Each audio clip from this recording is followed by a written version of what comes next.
نبی پاک فرماتے ہیں میں سو رہا تھا، چھت پہ فرشتے آئے. بات آپ نے سنی ہوئی ہے، صرف کچھ نظریات معراج کے حوالے سے عرض کرنے ہیں، چند نظریات. نبی پاک فرماتے ہیں حضرت جبریل نے چھت کے اوپر سے انہوں نے تھوڑا سا حصہ کھولا، چھت پھاڑی.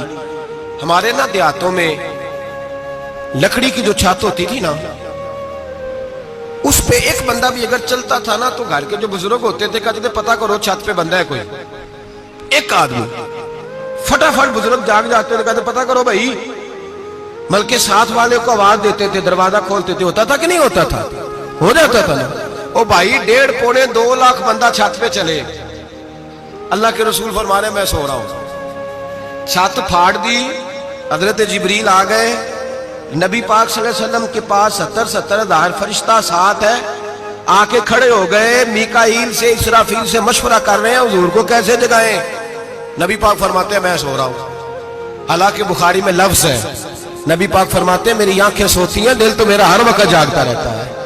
نبی کریم سید عالم صلی اللہ تعالی علیہ وسلم فرماتے ہیں میں سویا رہا. اب حضور آرام کہاں کر رہے تھے؟ زمین پہ. آرام کہاں کر رہے تھے؟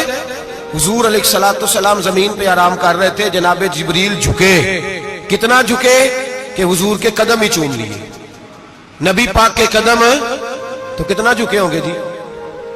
رکوع تک. جی میں نہیں جی گل کی سجدے دی، تساں کیتی جے. فتویٰ لگا تواڈے تے لگنا جی. کہاں تک لگی؟ کہاں تک جھکے؟ اعلیٰ حضرت کہتے ہیں حضرت جبریل نے سجدہ نہیں کیا نبی پاک. میرے اعلیٰ حضرت کا کمال یہ ہے کہ شریعت بھی بچ جاتی ہے اور عشق کو بھی پورا سکون مل جاتا ہے. اعلیٰ حضرت فرماتے ہیں جناب جبریل نے سر پہ تاج پہنا تھا اور تاج میں موتی لگے ہوئے تھے. وہ موتی نبی پاک کو سجدہ کرنے لگ گئے. وہ موتی نبی پاک کو دیکھے. فاضل بریلوی کے قلم کا حسن فرمانے لگے تاج روح القدس کے موتی جنہیں سجدہ کرے. تاج روح القدس کے حضرت جبریل کے سر کے تاج پہ جو موتی ہیں وہ نبی پاک کو سجدہ کر رہے ہیں. نبی کریم یہاں کوئی بندہ، اب تو خیر لوگ ہاتھ بھی کسی کے چومتے ہیں تو خود نہیں اوپر ہوتے، ہاتھ ہی اوپر کر لیتے ہیں. اب تو مزاج ہی بدل گیا ہے. فرمایا رسول کریم صلی اللہ تعالی علیہ وسلم کے لیے جبریل جھکے تو پیروں تک، اور نبی پاک علیہ السلام کے قدم چومے. حضرت جبریل نے حضور جاگے، اٹھایا نبی کریم کو اور کہا یا رسول اللہ رب آپ کی ملاقات کا شوق رکھتا ہے. اللہ آپ کی ملاقات کا شوق رکھتا ہے. حضور فرماتے ہیں مجھے اٹھا کے تو جبریل حتیم میں لے گئے. اور پھر یہ بخاری کے لفظ ہے، فرمایا یہاں گلے سے لے کر ناف تک میرا سینہ کھولا، میرا دل نکالا، آب زمزم میں رکھا. اس لیے نہیں کہ نبی پاک کے دل کو برکت حاصل ہو جائے، اس لیے کہ آب زمزم کو برکت حاصل ہو جائے. امتی رج رج کے پیئے کہ یہ وہ والا زمزم ہے جس نے ہمارے مصطفیٰ کے قلب اطہر کو چوما ہوا ہے. نبی پاک صلی اللہ علیہ وسلم فرماتے ہیں میرے سامنے کھولا اور میں دیکھتا بھی رہا. دل کھل گیا، سینہ کھل گیا اور میں دیکھتا بھی رہا. اور نبی پاک فرماتے ہیں خون بھی نہیں نکلا، اس لیے کہ حضور کی حقیقت نور ہے. نبی پاک کی حقیقت نور ہے. ورنہ بشر کے حضور اگر صرف بشر ہوتے تو کٹ بھی لگے تو خون نکل آتا. میرے رسول کریم سید عالم صلی اللہ علیہ وسلم فرماتے ہیں پھر جبریل امین مجھے براق پہ بٹھانے لگے. خچر سے چھوٹا تھا، گدھے سے بڑا تھا اور بجلیوں کا بنا ہوا تھا. جہاں اس کی نظر جاتی تھی وہاں اس کا قدم جاتا تھا. نبی کریم فرماتے ہیں مجھے بٹھانے لگے تو میں رک گیا. میں نے کہا میں نہیں بیٹھتا. یا رسول اللہ کیا ہوا؟ فرمایا اللہ فرماتا ہے یوم نسوق المجرمین الی جہنم وردا. جب آپ کے امتی نکلیں گے قبروں سے تو ڈنڈے مار مار کے لے جائے جائیں گے. پہلے رب میرے ساتھ وعدہ کرے کہ جب میرے غلام قبروں سے نکلیں گے تو انہیں بھی براق عطا کرے گا. پہلے وعدہ کرے.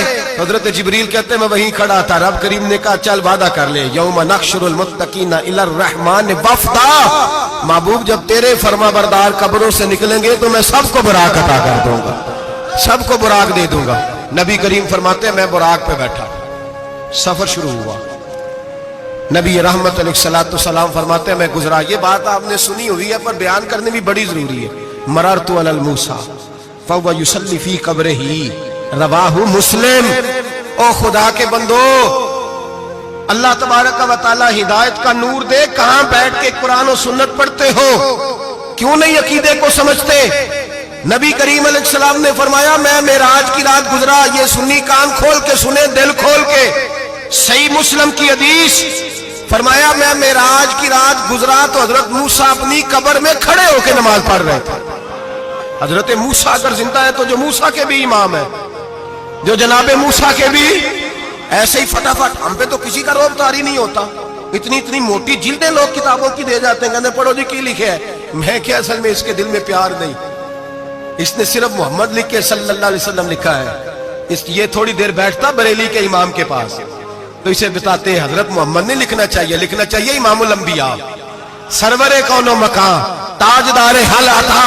لکھنا چاہیے مشکل کشا، حاجت روا، حبیب خدا محمد مصطفیٰ صلی اللہ. تمہیں تو نام نہیں ڈھنگ سے لکھنا آتا، تم مصطفیٰ کی بات کیا کرو گے؟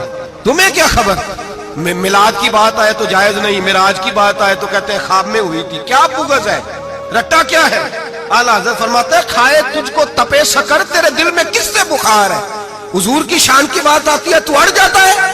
ابو بکر صدیق سے پوچھ، ابو جہل نے آ کے کہا تیرا رسول کہتا ہے میں 18,000 سال کا سفر 1 منٹ میں طے کر آیا ہوں، زمین جنت دوزخ ہر شے دیکھ آیا. ابو جہل کہہ رہا ہے.